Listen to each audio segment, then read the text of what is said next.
بینێرانی عزیزی تلویزیۆنی کۆمەڵە سلااوێکی گەرمتان پێشکەش بێت خۆشحاڵین کە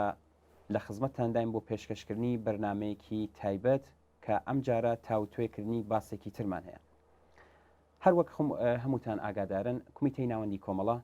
بڕیاریگرتنی کۆنگرەی هەژدەی کۆمەڵی پەسەند کرد. پێمان باش بوو بەرنامەی ئەمڕۆمان تەرخان بکەین بەم بابەتە و قسە و باسێکی لەسەر بکەین لەگەڵ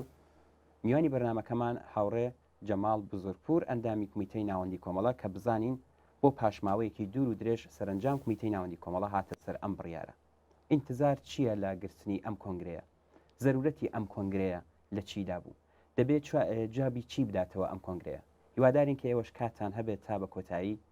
لەگەڵمان بن. کاک جەماڵ سەرەتا زۆر بە خێراتنت پێ دەڵم سپاس بۆی کە بەشداریتان لەم بەرنمەیەدا کرد. پرسیار زۆرە دەبێت پێکەوە قسە و باسی لەسەر بکەین و تاوتوێ بکەین. ئەم پێم خۆشە پرسیاری ئەوڕم لێرەدا دەست پێ بکەم. فەسلی کۆنگرەی هەڤدە و هەژدەی کۆمەڵە دوور لەوە بوو کە لە ئەساسنامەی ئینە پێشبینی کراوە. پێمان خۆشە بزانین هۆکاری ئەوە چی بوو کە کومیتەی ناوەندی کۆمەڵە سەرنجام بۆ ئینتزارێکش کە ئەم بڕیارە بدا کۆنگرەی هەژدەی کۆمەڵە بدات بژیرێت. بەڵێ زۆر سپاس بۆ ئێوە و زۆر سڵاو وایە بۆ بینەرانی ئەو بەرنمەیە. تقریبەن بۆی کە تەسویرێکی ڕۆشنتان بێ لە بابەت مەسئلەکەەوە جوابی ئەو پرسیارە بەڕوونی درابێتەوە دەمەوێت بڵم کە تقریبەن لە ساڵی 2000 بۆ لاوە بوو ببورن لە ساڵی 2000 بۆ لاوە بوو کە ڕەواڵێک لە نێو ئێمەدا دامەرزە. ئەویشە ڕەواڵەکەەوە بوو کە کۆنگرەی حزب بگیرێت پاشان کۆنگرەی کۆمەڵە بگیرێت. بڕیارێکی لەسەر نەدرا ڕاستەکەی، بەڵام وەکو ڕەواڵ دامەرزا لە نێوماندا. گرتنی دوو کۆنگرە ئاسان نەبوو. لە عینی حاڵیشە کۆنگرەی حزب دەبوو گیرابە کە سیاست و جەهەتگیریە عمومیەکان تێدا دیاری کرابە و دوای ئەوە کۆنگرەی کۆمەڵە ئەوەی لە حوزەی فعالیتی خۆی کوردستان با تۆجه بە تایبەتمەندیەکانی مەعنا بکردایەوە و بەو دەلیلە تر ئێمە ئەو ڕەواڵەمان بردە پێشێ. کۆنگرەی 12 حزب بگیرە، بە دوایدا کۆنگرەی 17 گیرە، ئیتقرا بۆ کۆنگرەی 13 حزب بگیرێت بە پێی ئەو ڕەواڵە. بەڵام کۆنگرەی 13 حزب لەگەڵ مشکڵە ڕوبەڕوو بوو. مشکڵەکەیش ئەوە بوو هەر بە دوای کۆنگرەی 12 حزبدا سەرەتای بەعزێک ناکۆکی و بازێک گێرۆکێشە لە نێوخۆی ڕەهبەریدا و دوایش وردە لە نێو تەشکیلاتدا سەری هەڵداوە کە گەیشتینە سەرحەدی کۆنگرەی 13 ئەم گێرۆکێشانە بەداخەوە تا ڕادێکی زۆر زەق بوو و ئیتر ئامادەگی بۆ کۆنگرەی بەڕێوەبردننی کۆنگرەی 13 نەبوو. سەرڕای ئەقداماتێک کە کرا گەر پێویستکە دوایی قسەی لەسەر دەکەین و تەلاشێک کرا بۆ ئەوەی کە کۆنگرەی 13 بەڕێوەچێ. بەڵام هاوڕێیانی کومیتەی مەرکەزی حزبی کۆمونیست ئێران کە مەسئولیەتی بەڕێوەبردننی ئەو کۆنگرەیان لە ئەستۆ بوو بە پێی ئەساسنامە ئامادەگیان نەبوو بۆ بەڕێوەبردننی ئەو کۆنگرەیە و تا ئێستاشی لەگەڵ بێت کەماکان دیار نییە ئەو کۆنگرەیە کەی دەگرن و هیچ نیشانێک لەوە نییە ڕاستەکەی. بە دوای ئەوەدا بوو کە ئێمە دوای هەوڵ و تەلاشێکی زۆر بۆ ئەوەی کە کۆنگرەی 13 بگیرێت و پێمان وا بوو مەحەلێکە بۆ جوابدانەوە بە ئەو گێرۆکێشانە ناومید بووینەوە و تەئسیر و کارەگەریشی ئەم گێرۆکێشانە لەسەر فعالیەتی کۆمەڵە بوو. نەمانەتوانی ئەوە هەر ئیدامە بدەین. ئەندامانی کۆمەڵە تەشکیلاتی کوردستان و هەروەها تەشکیلاتی شارەکان نیگەران بوون بەدەستەوە وەزیێتەوە و ناتوانین ئێمە ئەو وەزیێتە ئیدامە بدەین و ئەو تەئسیر و کارگەریە دەبوو ئێمە لە کار و فعالیەتەکانی کۆمەڵە کەم بکەینەوە. بێجگەلەوە ئەو بۆچوونە ئیجازەنامەیەکی ئەساسنامەیەشی لە پشت بوو. ینی بە پێی ئەساسنامەی ئێستای حزبی کۆمونیست ئێران کۆمەڵە بۆی هەبوو و مەجای ئەوەی هەبوو بۆ ئیجازەی ئەوە هەبوو کە کۆنگرەی خۆی سازمان بدات و بە کۆنگرەی خۆی بباتە پێشەوە. بەڵام لەوانە مهمتر شتێک کە زۆر ئێمەی هەندا ئەوە بوو کە جامعەی ئێران کوردستان لە بەردەم ئاڵوگۆڕدایە. ئێمە جێگەی خۆی بوو زووتریش ڕاستەکەی ئەو کۆنگرەیە بگرین. ناتوانین لە وەزیەتێکی ئاوادا جواب دەرەوە ببین و موانە ئەو مشکلاتێک کە هات بۆ پێشەوە گەرەکمان بێ یا گەرەکمان نەبێ جۆرێک لە جۆرەکان تەئسیری دانابوو لەسەر فعالیتەکان. بۆ جوابدانەوە بەو وەزیەتە لە ناوچەکە و لە ئێران و لە کوردستان جێگەی خۆی بوو کە ئێمە خۆمان نوێ بکەینەوە، جوابێک بەو مەسایلە بدەینەوە و بزانین چۆن دەتوانین جارێکی تر و چۆن دەتوانین پتر لە جاران خۆمان لەگەڵ ئەو بزوتنەوە کۆمەڵایەتیانە بە قەرائەتێکی واقعی عینی دروست لە جامعەی کە هەمانە بتوانین جوای پێ بدەینەوە. ممکنە بۆ حیزبێک کە پایگای کۆمەڵایەتی نەبێت، ئەوەی زۆر بۆ مەسئلە نەبێت، بتوانێت ماوەیەکی دوور و درێژ لە بحران و کشمەکێشا ئیدامی بدات و زۆریشی بۆ مەسئلە نەبێت، ئینتزار و تەوەقعیشی لێ نەکرێت. بەڵام بۆ کۆمەڵام ئاسان نەبوو. کۆمەڵا بە پێی موقعیەتێک کە بووی لە کوردستانە ئەمە هەردەم دەهاتەوە چ دەکەن، چ دەڵێن، چ دەبێ. ئەم مەسایلە بوو بەهۆی ئەوەی کە بۆ جوابدانەوە بەوانە ئێمە پێماوا بوو تەئەخیر لەوە زۆرتر، بەتایبەت لەوەی کە نائومید بووین لە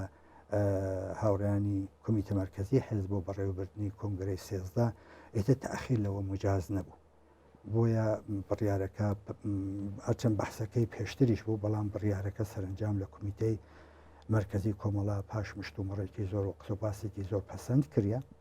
و ئیتر چوونێتە پای تەداروکی و بە هیواین لە ماوەیەکی داهاتوودا ئەو کۆنگرەیە بەڕێوەبرین. زۆر باشە کاک جەماڵ، هەروە خۆشتان ئاماژتان پێکرد بارودۆخی ئێستای ئێران و ناوچەکەشی لەگەڵ بێت ڕوو لە ئاڵوگۆڕە. باسی کۆنگرەی حیزبتان کرد. پێمان خۆشە بزانین بۆچی کۆنگرەی حیزب لە کاتی خۆی نەگیراوە، ئێستاشی لەگەڵ بێت کە نایانێ بیگرن. هەروەک خۆشتان و ئێمەش دەزانین هاوڕانی کمیتەی ئیجرایی بۆچی بڕیار نادەن لەسەر گرتنی کۆنگرەی 13 حیزب. پێمان خۆشە ئاڵمان بۆ ڕوونکەیەوە. ڕاستەکەی ئەوە داستانێکی دوور و درێژە. ئێستا مەجال نییە من هەمووی بە وردەکاری باسکەم، شاید سەرتیترەکانی باسکەم، هیوادارم بتوانێت جواب بێت. بە دوای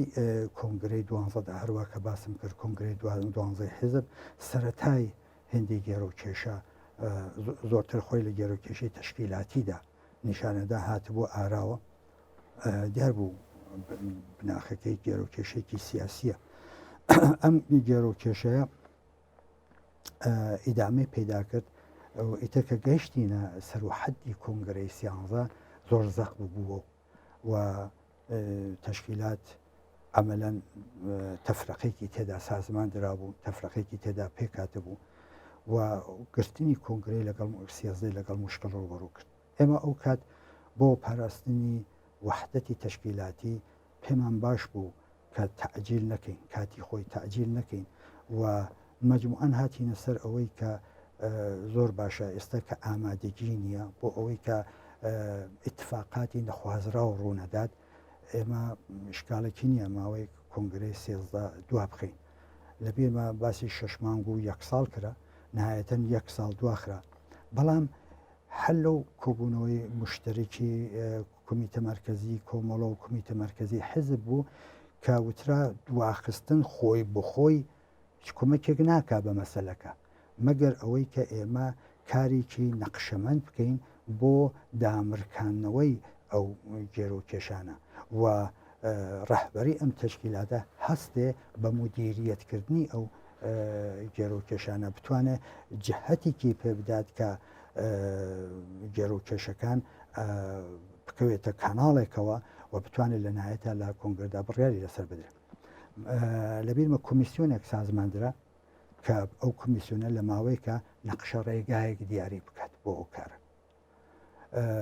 کۆمیسیۆنەکە دیاری کران بۆ خۆمدانێ لە ئەندامانی ئەو کۆمیسیۆنە بووم، بەڵێ 5 کەس بوو، من خۆمدانێ لە ئەندامانی ئەو کۆمیسیۆنە بووم. لە ماوەیەکی کورتدا ئەو کۆمیسیۆنە چەندین کۆبوونەوەی کرد و نهایەتەن لەسەر گەڵاڵێک ساغ بووە، گەڵاڵێکی 15-16 مادەیی یا بند ساغ بوو کە بە بڕوای من نەچوە پێش خودی مادەکە خودی ئەو گەڵاڵەیە باش بوو زۆر باش بوو و تافقشی لەسەر کرا هەمووی بەڵام یەک دوو تاوجێ لە بێرم بێ خاڵێکیان عمدەتەن تەوافقی لەسەر نەکرا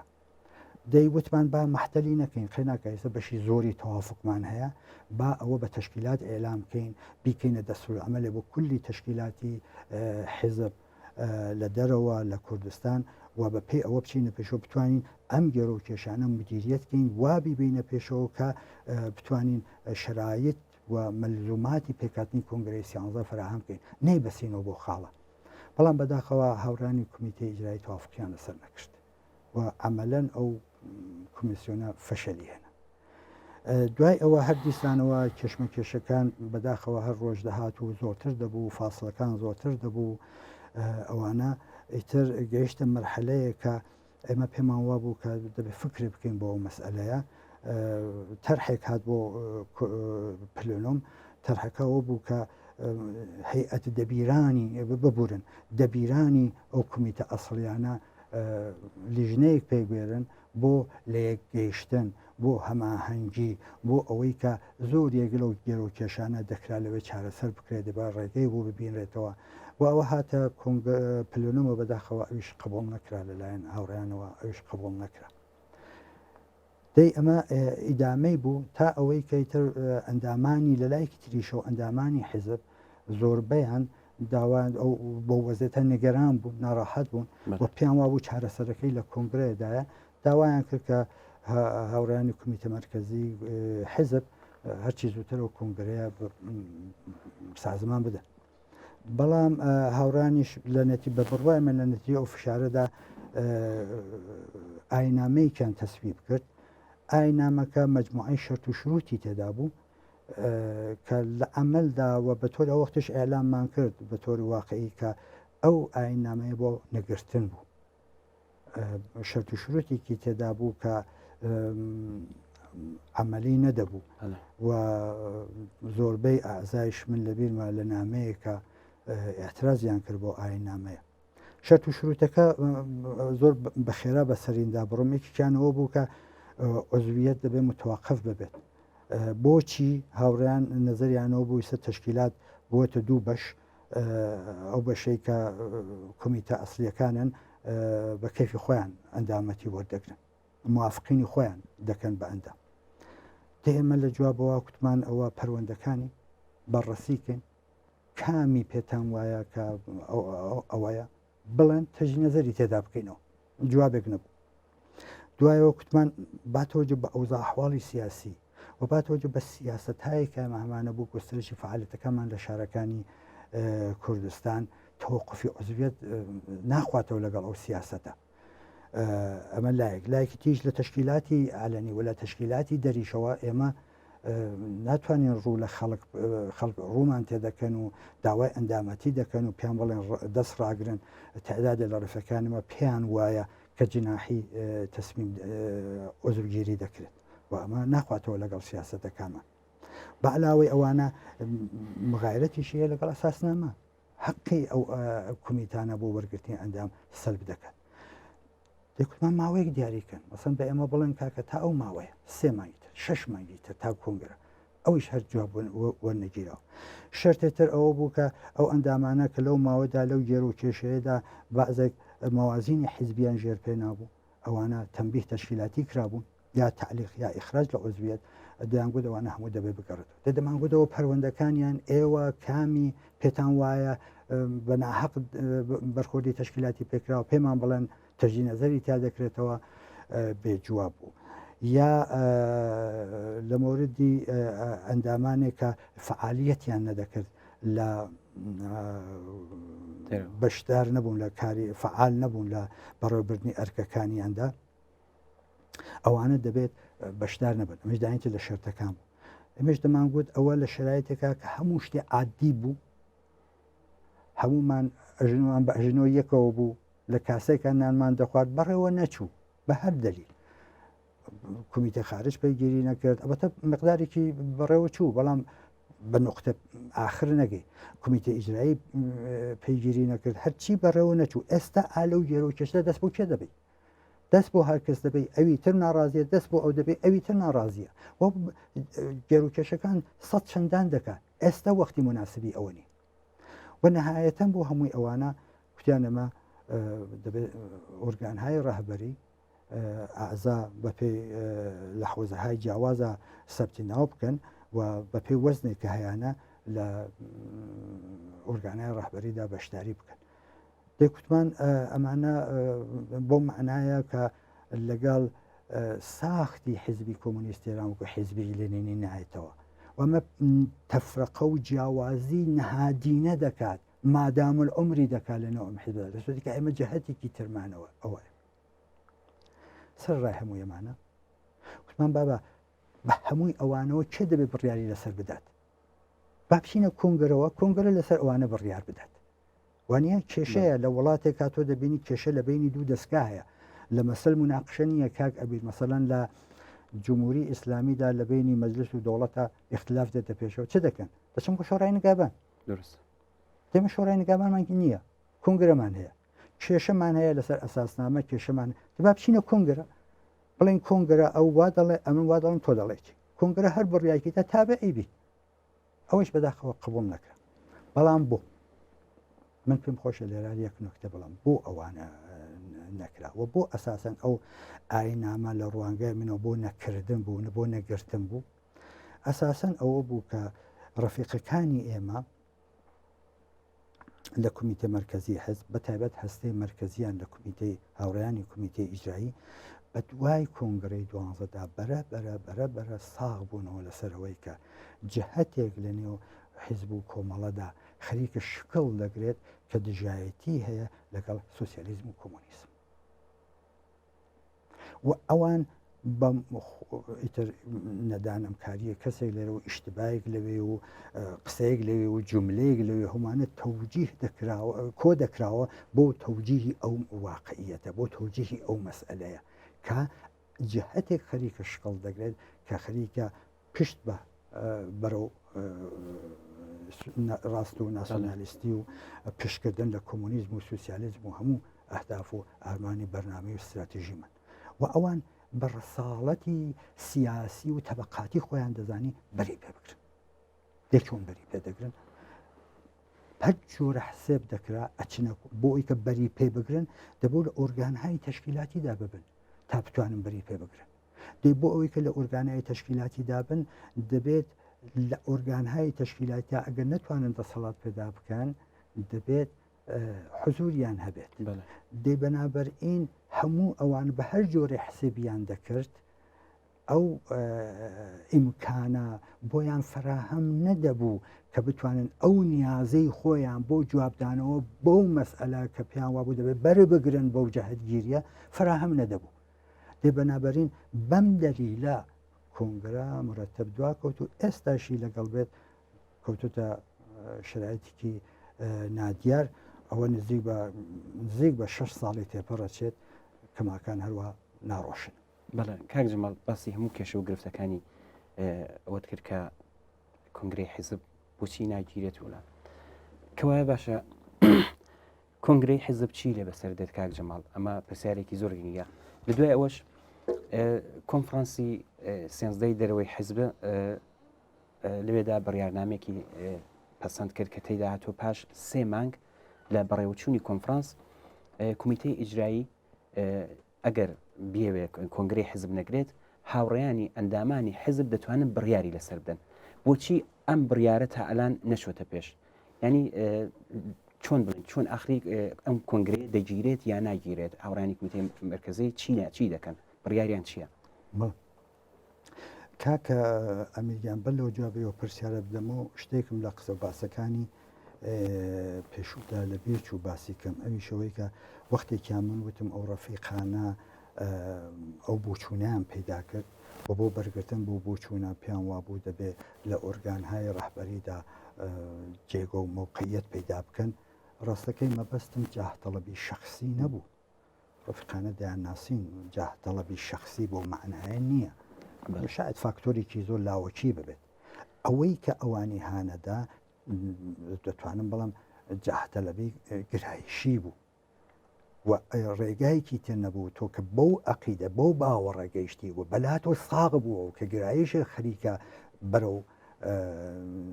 ناسیۆنالیزم و بەرەو ئەوە دەروات و خوداحافزی لە کۆمونیزم و سوسیالیزم و هەموو جۆرەشتانە دەکات بری پێ بگریتر دێ بەنابەرین بۆ بەرگرتن بەوەیە وێلا ئستنباتی جاهتەڵەبی فەردی و شخصی لێ نەکرێت لە جواب بۆ پرسیارە دەبێت بەڵام کە بڕیاری کۆنفرانسی دەرەوەی وڵات کۆنفرانسی سێزدەی دەرەوەی وڵات بە قووەتی خۆی باقیە ئەوان ڕایان گەیاندووە دەڵێن پاش سێمان ئەگەر کمیتەی مرکزی حزبی کۆمونیستی ئێران کەماکان کۆنگرێ سیانزدە فراخان نەدات ئەوان هەڵوێست دەکرد ئەقداماتی پێویست دەکەن بۆ جوابدانەوە بۆ مەسئلە من ئینتزار دەکەم لە کۆنگرەی کۆمەڵیشە هاوشێوەی ئەوە قسە و باسێک بکرێت و ئێمەش ئینتزارمان ئەوە هەیە کە هاوڕێیانی کمیتەی مرکزی حزبی کۆمونیستێران هەستن بەو مەسئولیەتی خۆیان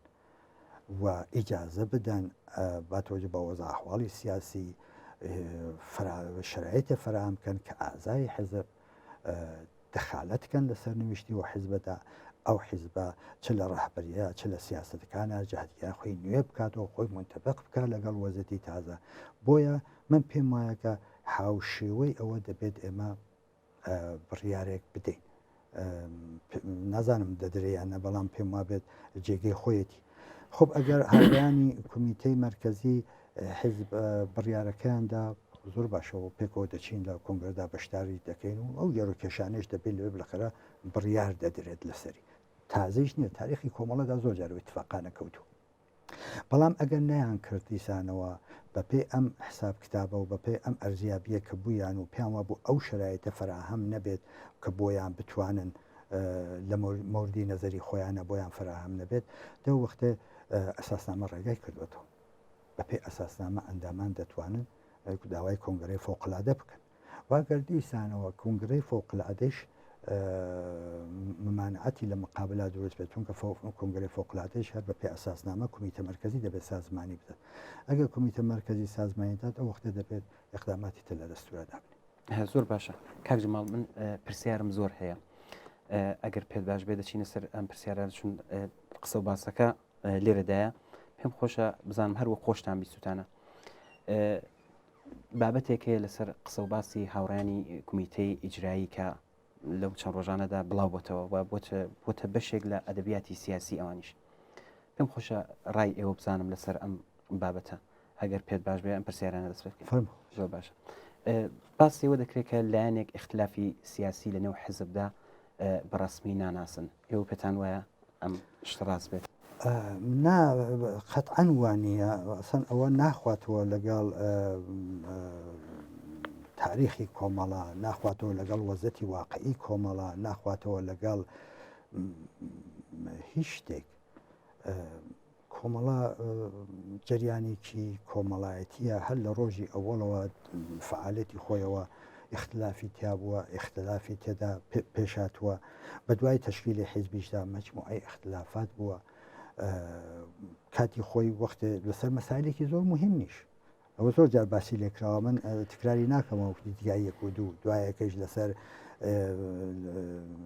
تشکیلی حیزبی کۆمونیستی ئێران دوایەکەی لەسەر ئەرزیابیمان لە ئینقلابی ڕووسیا شۆڕا و سندیکا سوسیالیزم لە وڵاتێکا ممکنە یا ممکن نییە و زۆر اختلافات بووە یعنی چی حیزبێک خەریکە فعالێتەکە و اختلافی تێدا نەبێت ئەمە شتی وا نابێت ینی مەگەرەوە حیزبە زۆر ڕاکرد بێت و زۆر نەتەئسیر وەربگرێت نەتەئسیر دارێت من بەشباڵ خۆم پێم وایە مشکل ئەوە نییە ینی کەس نەمبیستوە ممکنە کەسێک کوتبێتی اختلافەکان گەورە کراوەتەوە عمدە کراوەتەوە لە جێگای خۆی نییە بەڵام نەفسی ئینکاری اختلافی سیاسی بە بڕوای من لە جێگای خۆی نییە ناخواتەوە لەگەڵ واکە ئەرزم کردی لەگەڵ تاریخی کۆمەڵە و فعالیەتی کۆمەڵە ناخواتەوە ئەوەی وا ئینکار دەکرێت تەفسیرە لەو اختلافاتە و تەفسیرێکەیە اختلافاتەکان تبدیل دەکا بە تەفسیرێکی معەنی لێدا تبدیلی دەکا بە بلافاصە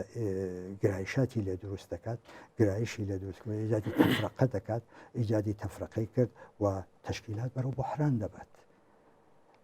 ئێمە تەفسیری جەمعێک لە هاوڕێیانی خۆمانمان لە وجودی اختلافات پێ قبول نییە، پێمان وانە ئەوە لە جێگەی خۆیەتی، پێمان وانە ئەوە ڕاهگوشایە، پێمان وانە ئەوە دەتوانێت هەنگاوی بمان باتە پێشەوە. خۆ هەمومان دەڵێن اختلافات ببێ باشە اختلاف وجودی گەشەمان پێداد باعثی ڕۆشت و شکوفایی و باعثی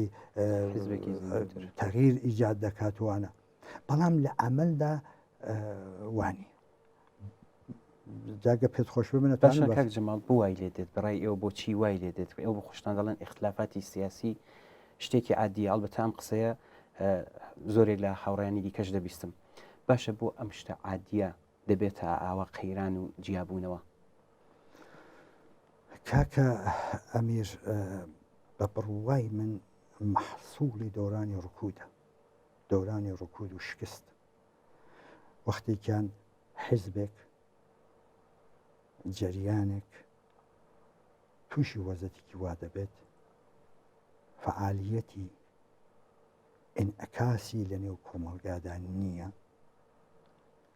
نایبینێتەوە، جێگەی خۆی نابینێتەوە، خۆ ناگەڕێ بە دوای بزان دەلیلی چیە، واقعبینیش نییە. بەڵێ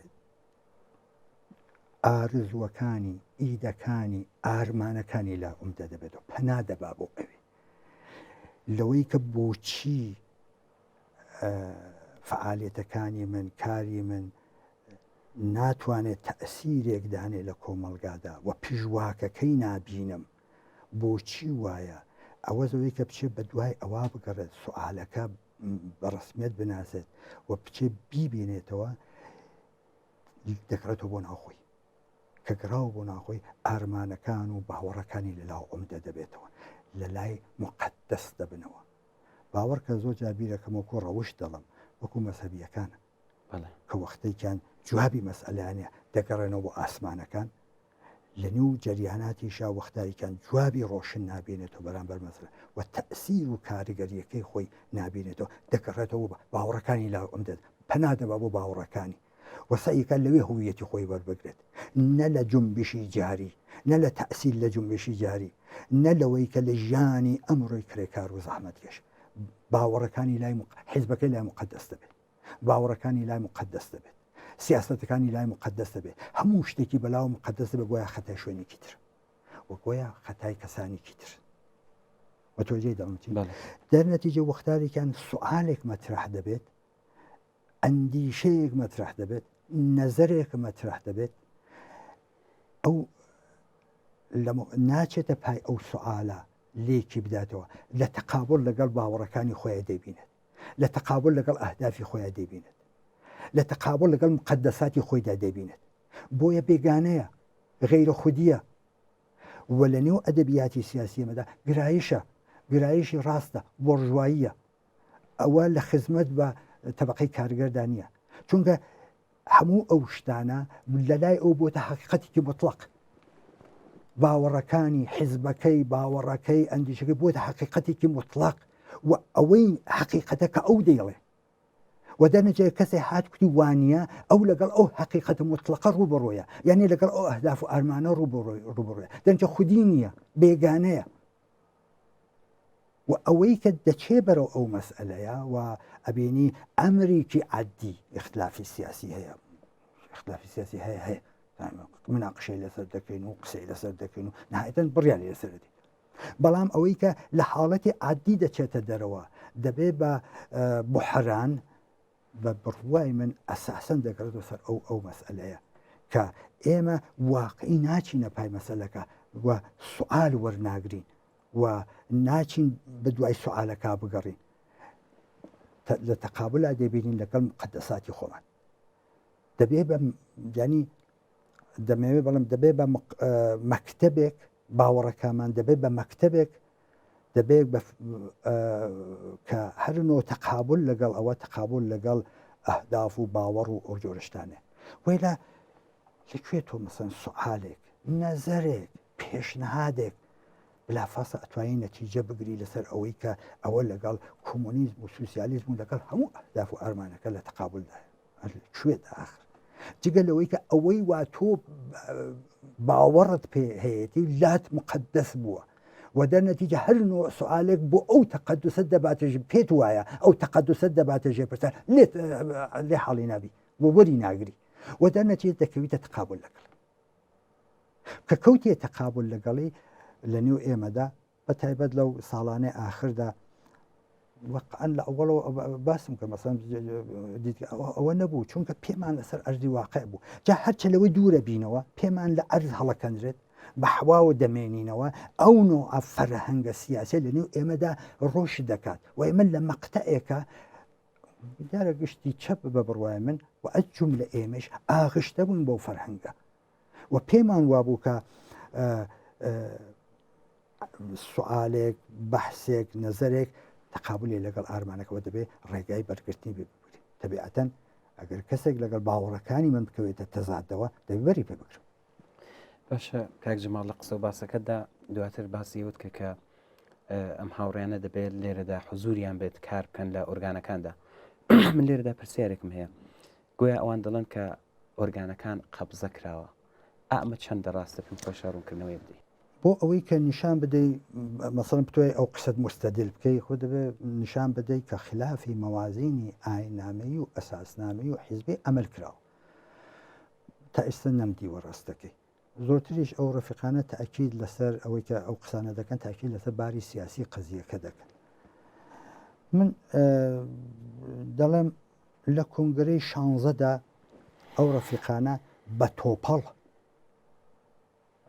خۆیان لە مەسئولیت لە کۆمەڵە بوارد بەخوایش و تەمەناوە پاڕانەوە وەڵاڵانەوە هاتنەوە و چۆن بە تۆپەڵ هاتنەوە بە تۆپەڵ وەرگیران ئەوە بەو جۆرە هاتنەوە بەس بەنابراین قەبزەیەک لە کاردانی لە کۆنگرەی حەفزەدا هەر دیسانەوە ئەو ڕفیقانە بە تۆپەڵ خۆیان لە مەسئولیەتی کۆمەڵە دوورخستەوە لەوێش خواهش کرا تەمەنا کرا حاضر بوون بە تۆپەڵ بێنەوە بەڵام حاضر نەبوون خۆیان بخەنە مەعرەزی قەزاوەتی ئازا خب لە کۆنگرەی حەفدەدا ئەمە دەبوو چ بکەین ڕفیقانە حاضر نەبوون بکەین کۆمەڵە منحەلکەینەوە تێتە بوو تعدادێ دەست بدەن بەر بڵن کۆنگرەی کۆمەڵە دەبین بە مەسئولیەتەکەی بە ئەوتە بگن بە بەنەزەری من تەسمیمێکی تاریخیش یانگرت و هاتم بوومە کۆنگرەی هەڵبژارن تعدادێکیان هەڵبژارن باشە لە کۆنگرەی لە کۆنفرانسی دوانزەدا کە تەفرەقەکە ساز کرابوو چەپ و ڕاستەکە ساز کرابوو بە ئەساسی ئەو بۆچوونانە کە پێشتە باسم کرد ئەعزا ڕەئی خۆیاندا و ئەو ڕەفیقانە نەیانتوانی نەزەری ئەکسەریەت بەدەست بێنن و بۆ قاعدەی کایەکەیان تێکداوتیانەوە مەشروعیەتی نییە بۆ چونکە ئەوانەی وا ئێمە دیاریمان کردوون ڕێیان نهێناوە جماڵەمە ئاگاهانە بۆ خۆیان نەکشانەوە ئاگاهانە ئەم کاریان نەکرد بە بڕوای من جا عرضت دەکەم ئەوە بڵم یا مەسەڵەن تۆ فەرزکە لە کۆمیتەی تەلەڤیزیۆنە هەر بەرئەساسی ئەو جناحبەندیە کە خۆیان سازیان کرد بوو چەپ و ڕاست پێیانوا بوو لە کۆمیتەی تەلەڤیزیۆنیشا دەبێت چەپ و ڕاست پێکەوە مشترک ئیدارەکە ئەمیش زەمە تایسە چۆمە بە هەروە بێت دوودانە تەرهاتە پلەنۆمی کۆمیتە مەرکەزی ئەو تەرحەی ئەو ڕفیقمان نەبە ئیختلافی یەکڕێ بە ئیختلافی 6 ڕێی ناهێناوە هەر کە ڕێینێناوە هینەکان تێکداوتیان جامەتی مەسئولیت وەرناگرێت چ بکەین ئێمە یعنی ئێوە حازنین مەسئولیتەکە وەرگن خۆ ناتوانین منحەلیکەینەوە لەخە دەبێت ئیدارەیە بکەین دەی ئەمە قەبزەکردنەکەی لەکوێدایە من دەڵم ئایا ئەمە قەبزەکردنە ئێمە ئەوە لە کۆنفرانسی دەرەوەی وڵات پاشماوەی داوا دەکات هاوڕێیان وەرن کۆنفرانس دەگرین ئەگە قەبزێ بکەم و کارە ناکەمی تر خۆم نوێ ناکەمەوە هەر ئەوەم کە ڕای دەگرمی تر مەترسی ئەوم هەیە دیسان ئەوە تێک بچێت دەیدێن خۆیان ئەوە قەبزەکردن ئەوە کۆنگرەی کۆمەڵا دەگیرێت ئەگەر قەبزەمان کردبێت دەڵێن کاکە گیان ئەوە خۆمان نوێ ناکەینەوە خۆمان ناخینە مەعرەزی قزاوەتی ئازاوە ممکنە ڕای بدەن و ممکنە ڕای نەدەن ممکن تەرکیبێکی تر هەڵبژێرێت من نازانم بەڕاستی و ئەگەر قەبزەکردنی قودرەتە ئێمە داوامان ناکرد لەو ڕەفیقانە وەرن لە کۆنفرانسا بەشداری بکەن کە نەهاتن و بایکۆتیان کرد ئەگەر قەبزەکردنی قودرەتە داوامان ناکرد لە ڕەفیقەکان ئێمە کنگرە دەگرین لوتفەن تشکیلاتی موازی کە سازمانتانداوە لوتفەن لای بەرن وەرن با پێکەوە کۆنگرە بکرین ئەخۆ چی قەبزەکردنی قودرەتێکە کە مرتب خۆمان لە مەحەکە دەین مرتب خۆمان نوێ دەکەینەوە مرتب خۆمان دەخینە مەعرەزی قزاوەتی ئازاوە ئایا ئەمە قەبزەکردنی قودرەتە یا ئەوەی کە نزیک بە 6 ساڵە هاوڕێیانمان کمیتە مەرکەزی حزبی کۆمونیست حەزر نین ئەوە بکەن کۆنگرە فراخان بکەن خۆیان بخەنە مەعرەزی قزاوەتی ئازاوە کامی قەبزەکردنی قودرەتە ئەمە یا ئەوە باش وایە قەزاوەتەکەی دانی زۆر باشە کاک جەماڵ باز لەسەر سانسۆر لە حیزبدا دەکرێت ئەمە چەندە ڕاستە ئەمە بۆچوونی ئێوە لەسەر ئەم قسەیە چییە؟ کاک ئەمە تەشکیلاتێکین تەشکیلاتێکی پانوبەرینین بێگومان بەڕاش باسم کردەوە لەو تەشکیلاتەدا بەعزێک ئیشتبا بەعزێک تەسمیمی نەسەنجیدا بەعزێک خەتار و ئەدات زۆر تەبیعیە ئەمانە دەچێتە خانەی گێڕوکێشەی تشکیلاتی و بەرخوردی تشکیلاتی و لەباری تشکیلاتیوانە جێبەجێ دەکرێت بەڵام وەکو سیستم کە گۆیا سیستمێک ئەمەل دەکا بۆ ئەوەی کە سانسۆر لەم حیزبەدا بەرقەرار بکات بە بڕوای من ئەمە نابەجێ ئەمە لە جێگەی خۆیدا نییە و تەسویرێکی واقعی و عینی نییە لە واقعیەتەکانی ئێمە تۆتم شاکە ئەسەن ئەمڕۆ لە دنیای ئێمڕۆدا جمهوری ئیسلامی ئایا حکوومەت هەیە لە جمهوری ئیسلامی مستەبدتر فاشیستتر دیکتاتۆرتر کەکەس ناتوانێت سانسۆر بکات ئێستا هەتا ئەویش بەو شکل سانسۆر ناکات دەگرێت دەکوژێت ئێستا کۆمەڵا چۆن ئەتوانێت سانسۆر بکات لە دنیای ئێمڕۆدا کام ڕەفیق لە نێو حیزبی کۆمونیستە قسەی بووە بەحسی بووە ئەوەی لە سەتحێکی وەسیعدا بڵاو نەکردێتەوە چۆن دەتوانێت سانسۆر بێت چۆن دەتوانێت ئەوە جێگە پەیدا بکەن کاکە ئەمیگیان نا من پێم وایە سانسۆر وجودی واقعی نییە و بەو دەلایلە پێم وایە لە نێو ئێمەدا وەکو سیستم ئەگەر ئیشتبایی لە جۆزێک جێگەی خۆی هەیە بەڵام وەکو سیستم ئەمەل بکات و بەر بە پەخشی ئاگاهی نەزەر و بەیان بگرێت نییە بەڵام کاک ئەمیر پێم خۆشە لێرە ئیشارە بە یەک نوکتە بکەم نەک وەک سانسۆر بەڵام بە جوورێکی تر بە شێوەیەکی تر ئەو فەرهەنگە سیاسیە کە پێشتر باسم کرد کە ئارمانەکانی لا مقدەس دەبێت سوالەکان وەرناگرێت و دەنەجێ فەزایەک دروست دەکات شرایطێک دروست دەکات کە ئەندیشەی جیاواز بیری جیاواز تەنانەت سوال نەقد جێگە پەیدا نەکەن ئەمە نکتێکی مهمە کە بەداخەوە ئەم فەرهەنگە لە نێو ئێمەشە ئەمەلی کردووە من بەش بە حاڵی خۆم لەبیرمە وەختیکیان هاتمە پای ئەوەی کە بەعزای نەزەراتم مەکتوب بکەم و بە ئاگاداری هاوڕێیانم بگەینم و نەزەری ئەوان بخوازم و بزانم تەکبیری چییە و ئەگەر هەڵە بوو ڕاستی بکەمەوە ئەگەر ئیسلاحی بکەمە هەرچی ئەکسور ئەمەلێک ئەوە ڕوبەڕوو بە من وترا تۆ بەم بۆ چوونانە تیشە لە ڕیشەی حیزب بدەی خب ئەگەر تیشە لە ڕیشەی حیزبدانە دەبێت کارێ بکەم بۆ خەڵکی بێڵم تیشە لە ڕیشەم بدەن دێ بەنابەرین بۆ ئەوەی کە بەر بگرم تیشە لە ڕیشەم بدەن ئقداماتێ دەکەم فەزایەک دروست دەکەم تەقدسێک دروست دەکەم بە ناوی حیزب و سیاستم و بۆچوون و ئەو جۆرشتانە و تەرەفی مقابل لە مقابل ئەو تەقدساتدا قرارەدەم حقیقەتێک دروست دەکەم و تەرەفی مقابل کە نەقدی بووە نەزەری بووە لە تەقابل لەگەڵ ئەو حقیقەتانە قراردەم و فەزایکی بۆ دروست دەکەم کە ئەو فەردە معەنە نەتوانێت نەزەر بۆچوون نەقدی سوالەکانی خۆی بباتە بەشەو بە ئەنجامی بگەێنێت هەتا ئەگە غەڵەتیش بێت توانین جوابی بدەینەوە بەڵام واردی ئەو بەحسە نابین لە تەقابل لەگەڵ حقیقەتەکە بەم مەعنا من ئەتوانم بڵم کە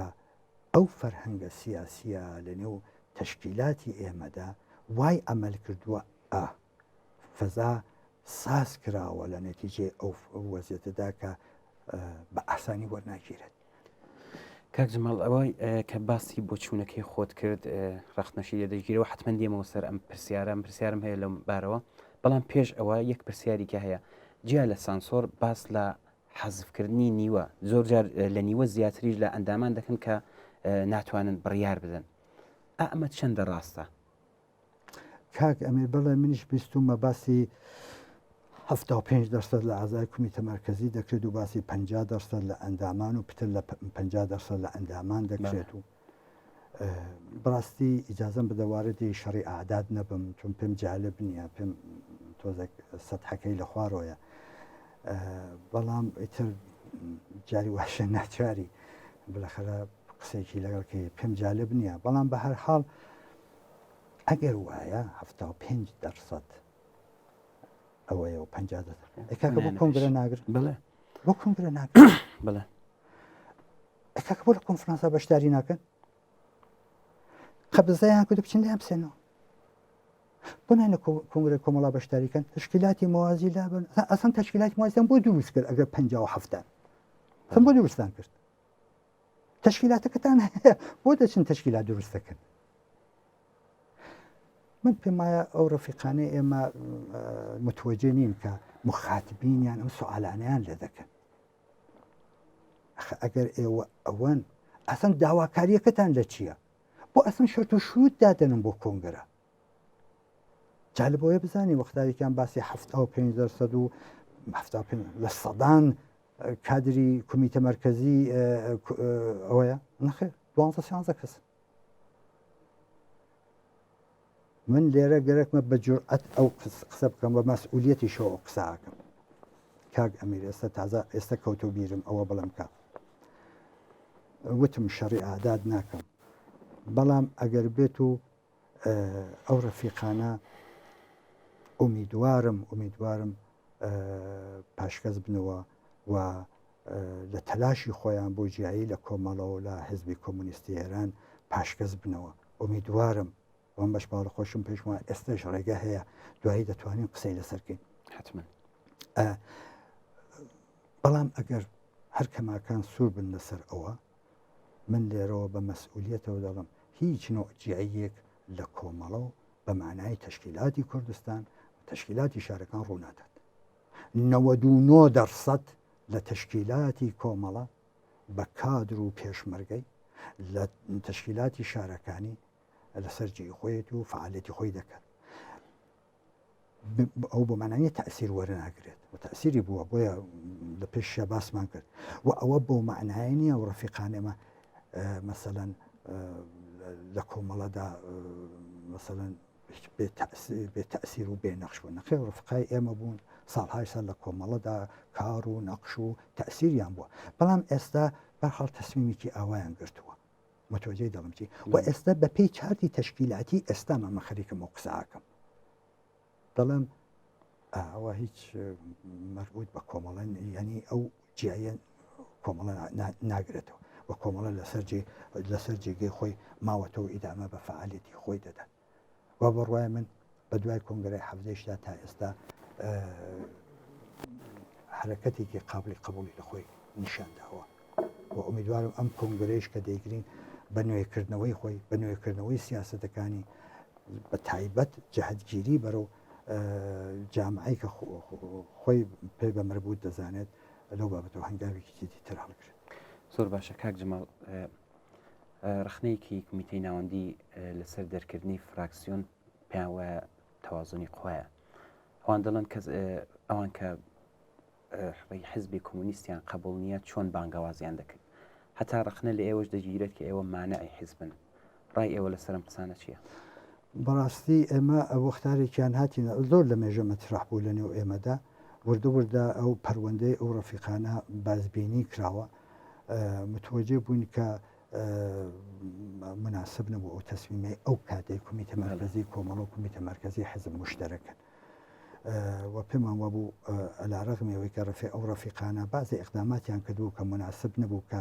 یەک دەرشەدمێ ئەو ئەقداماتانە کە ئێستا ڕەفیقانە کردویانە بەڵام بابەت بۆ جێگا بوو مەجال بوو هەروە کە ئێستا بەم ڕەفیقانی دەڵێن جێگا هەیە مەجال هەیە دەی ئەمە ئیرادێک بوو لە کاری کۆمەڵە ئێمە پێماوا بوو پرنسیبی کۆمەڵە دەبێت ئیجازەمان پێ نادات کە ئێمە ئەم ئیرادە لە تاریخی کۆمەڵە نەسڕێنەوە سەرفە نەزەر لەوەی کە تەسیراتی چی دەبێت کێ دێ کێ نایێت و ئایا ئەمانە جەزب دەبن جەزب نابن مەسئلەکە ئەساسەن ئەوە بوو بۆ ئێمە پرنسیپال بوو خۆ کاتی خۆی دەنگمان نەگر ئینتقادمان لە خۆمان کرد و کاتی خۆی چوونە پایەوە بڕیارە پێمان وایە بڕیارە ئیشتبا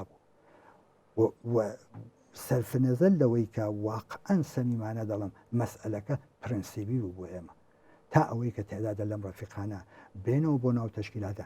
بێنەوە زۆر باشە بەڵام ئەوانە لە حدێکانین من تەسمیمیان بۆ بگرم ئینسانهایەکی بە ئەزمون بە تەجروبە بە بڕوامن ئینسانهایەکی شۆڕشگێر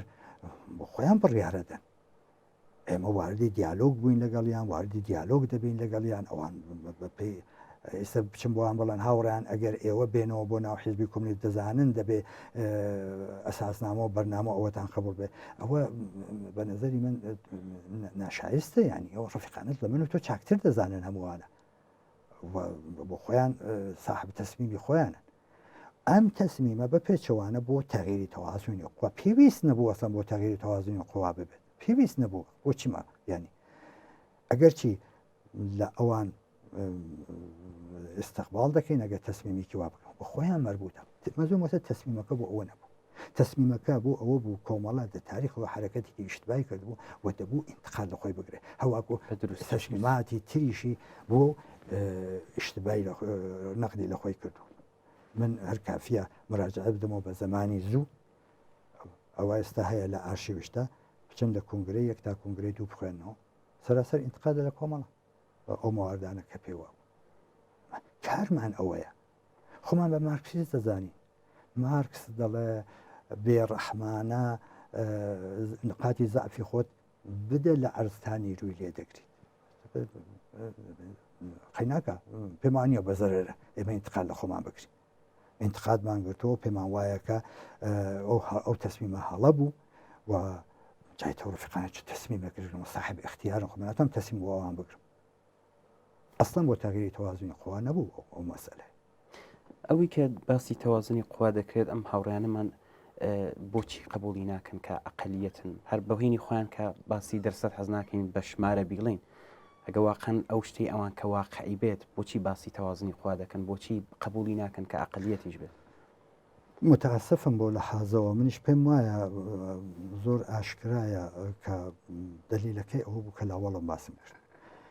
ئەوان دەبێت بە تۆپەڵ جا ئەو تۆپەڵ کە باسمەکە مەبەستمەوە بوو ئەوان دەبوو بە تۆپەڵ چونکە پێیان وایە جەهەتێک لە نێو تەشکیلاتی ئێمەدا خەریکە بەرەو ڕاست و ناسیۆنالیست و بەرەو پشتکردن لە سوسیالیزم و کۆمونیزم و ئەوانە دەڕوات دەبێت بە تۆپەڵ بەری پێ بگرن ئەگە خۆیان بخەنە ئیختیاری ئینتخابی ئازاوە ممکنەوە تۆپەڵە نەبێت و ئەوان ناتەوان بن لە ئیجرای قەرار و بڕیادا بۆیە لە کۆنگرەی 16 بە تۆپەڵ هاتنەوە لە کۆنگرەی 17 بە تۆپەڵ بچن ئێستش بۆ شەرت و شوروتە دایان ناوە بۆ کۆنگرەی 13 دایانەوێت بە تۆپەڵ بچن ینی بە تۆپەڵ لە بەشی ڕاهبەریدا لە بەشی ڕاهبەریدا بن چونکە ئەو نیازەوە ئەوان هیانەکە پێیان وایە کە ئەرکیانە ئەرکی سیاسی و تەبەقاتیانە واقعەن وا بیر دەکەنەوە لەو ڕێگا و تەمین دەبێت وێلا ئەگەر بێن و خۆیان بخەنە مەعرەزی قەزاوەتی ئازا و خۆیان وەکو ئەقلیەت چاو لێ بکەن و ئەو جۆرشتانە ممکنە درەنگ بێت لە نەزەر ئەوانەوە و ممکن ئەو هەدەفە نەپێکێت و تالاوکەنەوە کۆمەڵە چووە بەرە ئەو شتانە کە بۆ خۆیان شتێکی هێنیش نییە لە ئەدەبیاتی سیاسی خۆیانە بە لێ شاو ڕنگ ئەداتەوە بە لێ شاو باسی ئەوە دەکەن کە کۆمەڵا ئیتر خەریکە واز لە هەموو شتێک دێنێت و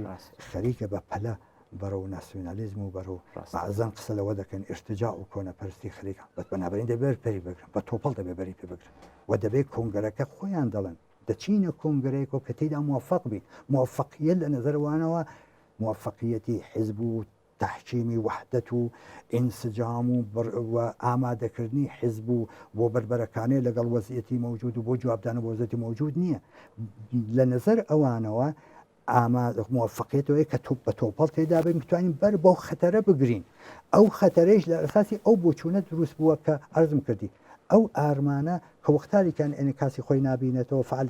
دەگەڕێتەوە ئارمانەکانی لا عومدە دەبێتەوە لای مقدس دەبێت و هەرنەوە سوال و شتێک تقابل لەگەڵ ئەودا دەبینێت زۆر باشە کاک جەمال زۆر جار ڕخنە لە کۆمەڵە دەگیردێت تایبەت لەم هاوڕێیانەمان کە دەڵێن بە پێی بڕیارنامەکان بە پێی ئەوەی کە پەسەند کراوە ناچێتە پێش زۆرتر چۆتە پێش بە تایبەت لەگەڵ هاوکاریکردنیان لەگەڵ حیزبە کوردستانیەکان بە تایبەت لەگەڵ هەرێمی کوردستان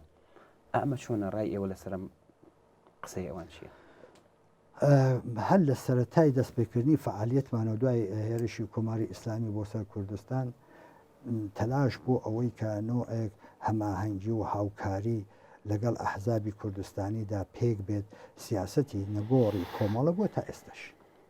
ئەم هاوکاری و ارتباتە دەبێت لە خزمەت بە تەقویەتی بزوتنەوەی کوردستانە بێت بەرامبەر بە دوشمن ئەمە سیاسەتێکی هەمیشگیمان بوو و لە مەقاتی مختلفە بردومانەتە پێشەوە و ئێستاش هەر ئیدامە ئەو سیاسەتەیە بەڵام ئەمە یەک اختلافی واقعیە ئەو ڕەفیقانە پێیان وایە کە ئێمە لەو ئاینام و بڕیارنامە کە هەمانە و مسەوباتێکەمە زۆرتر چوونێتە پێشە بۆ هاوکاریکردن لەگەڵ ئەحزابی ڕۆژهەڵات و یا زۆرتر چوونێتە پێشێ بۆ ئێرتبار لەگەڵ ئەحزابی مەوجود لە کوردستانی عێراق و یا حکوومەتی هەرێمی کوردستان ئەوان پێیان وایە کە بەپێ ئەرزیابی کە هەیەە بەپێ بۆ چوونێک کە هەیەە چون زۆر بەدەم ئەمە تێکڵاوی ئەوانمان دەکات وەکو ئەوانمان لێ دەکات و نەهایەتەن خەتێک دەگرین کە ئەوان گرتویانە و دەچین دوای سناریو استراتیژیک دەکەوین کە ئەوان دەبن دەرنەتیجە دەبێت ارتباطمان لەگەڵیان زۆر مەحدود بە زۆر معدود بێت و زۆر جار لە بۆچوونەکان و لە قسە و باسەکانە ئێمە سەردەنش کراوین کە بۆ ئەوەندە ارتباط لەگەڵ ئەحزاب دەگرن و ئەوەندە ارتباط لەگەڵ حکوومەتی هەرێم دەگرن و ئەمە بە خەتەرێکی جددیان زانیوە کەچی ئێمە هەر لە چوارچەوەی ئەو مسەوبەتە کە بوومانە مشتومڕ بداهێنەوە کە مسەوبەمان کرد لە کۆنگرەی 15 لە کۆنگرەی حەڤە دیسان بە قەولێک نوێمان کردەوە لەو چوارچەوەدا ئەمەلمان کردەوە لەو چوارچەوەدا چوینەتە پێشەوە و پێمان وایە ئەوە زەرورەتە ئەمە ناتوانین کۆمەڵە لە کوردستان حەسارێکی بە دەورا بکێشین کۆمەڵە لە کوردستان پایەی کە و بۆ ئەوەی کە بتوانێت ئەم بزوتنەوەیە هدایەت کات احتیاجی بەوە هەیە لە مەواردێکە هەم هاوکاری سیاسی بکات هەم هاوکاری نظامی و ئەمنیەتی کە هەر ئێستا کاکە ئەمیر باتۆجە بۆ هەڕەشانەی کۆماری ئیسلامی ئێمە لەگەڵ ئەحزابی ڕۆژهەڵات لیژنەیەکمان پێکێناوە ئێمە نەتەنیا جاروبەر ڕۆژانە تەماسمان هەیە بەیەکەوە هەم بە لەحازی ئەمنیەتی هەم بە لەحازی نظامی و تێکۆشاوین شرایطێک بە وجود بێرین لە هاوکاریکردن لەگەڵ یەکتر کە جمهوری ئیسلامی و هەر دوژمنێکی ئێمە بزانێت کە تەماکردنە سەر ئەحزاب و جۆم لە کۆمەڵە کارێکی ئاسانیە لێ پەشیمان بێتەوە لە مقابل ئەم دەستکەوتەدا دەستکەوتێکی باش بوو دەی ممکنە کەسێکی تێدا بێ زۆر بەدڵی من نەبێت یا مەسا من لەبیرمە یەکەی لەو اختلافادانە کە زۆر پرەسەن تحریمی انتخاباتی کۆماری ئیسلامی بوو لە مقابل ئەو دەستکەوتەدا کە ئەحزاب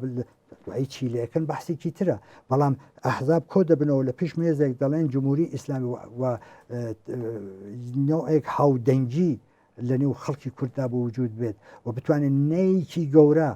نایکی گەورە دیسانەوە بە کۆماری ئیسلامی بڵێ خۆ معلومە هەزینەیشی هێدانێک و قەباتیش تحمل دەکەی لە مقابل ئەو دەستکەوتەدا بەڵام ئەوکە ئازم کردی و ڕەفیقانە بڵێ وای اختلافێکە پێیان وایەوە زیادە ڕەویە و هەمیشە هۆشداریان داوە کە ئێمە دەبێت ارتباطمان لەگەڵ ئەحزاب چ لە حکوومەتی هەرێمی کوردستان چه ئەحزابی ڕۆژهەڵات بەپێی ئەرزم کردی ئەرزیابی کە هەیە ئەوانە بە خەتەر دەزانن و پێیان وایە کە دەبێت زۆر محتات بین و زۆر بە دەگمەن لە ماوەتی محدود دابچینە پێشەوە ئێستش ئەو چوارچێوە مسەوباتە کە ئەمانە ڕاهنمای کارمانە هەر بەپێی ئەوە خەریکین ئەمەل دەکەین. زۆر باشە کاک جەماڵ من پرسیارم زۆر ماوە بەداخەوە کاتی بەرنمەکەمان ڕوو بە تەوابوونە ئەگەر پێتان باش بێت ئێمە دەیکەینە دوو بەشەم بەرنمەیە بەشەکەی تری سپیشە و پێکەوە دادنیشین قسە و باسی لەسەر دەکەین لەسەرەوەی کە باس لەوە دەکەن کە کۆمەڵە نظریەوە لەباری کۆمەڵە چیە دەڵم بەرەیەکی کۆمەڵە پێک دێ حتا باس بە لە بۆچوونەکانی خۆت دەکەین کە زۆر جار هاوڕێیان زەقی دەکەنەوە ئەگەر پێت باش بێ دەخێنە بەشی دووەم بۆ سپیشە زۆر باش دەی زۆر باشە کاک جەماڵیان دەستە خۆش بێت زۆر سپاس بۆی کە تا ئێستاش لەگەڵمان بووی. بەڵێ بینەرانی خۆشەویست گەشتینە کۆتایی بەشی یەکەمی ئەم بەرنامە تایبەتە کە لەسەر بەرەو کۆنگرە بوو قسە باسێکمان کرد لەگەڵ کاک جەماڵ بزۆرگپور ئەندامی کمیتەی ناوەندی کۆمەڵە ئێمە لە بەشی دووەمدا حتمما پرسیارەکانی دیکە لە کاک جەماڵ دەکەین تاوتوێ دەکەین لەسەر ئەوەی کە ڕاشکانە دەبێت جواب مامداتەوە کە نظری چیە لەسەر کۆمەڵە ئەوەی کە دەڵێن کۆمەڵی بەرەیەکی کۆمەڵە پێک دێت یا لەسەر بۆچوونەکانی خۆی حتمما لە بەشی دووەمدا ئێمە لەگەڵ کاک جەماڵ دەبین و قسە و باسەکانی دەبیستین زۆر سپاس بۆی کە تا ئێستا لەگەڵمان بوون تا بەرنمەیەکی تر و بەشی دووەم یم بەرنمەیە کاتێکی خۆش بۆ هەموو لایەکتە.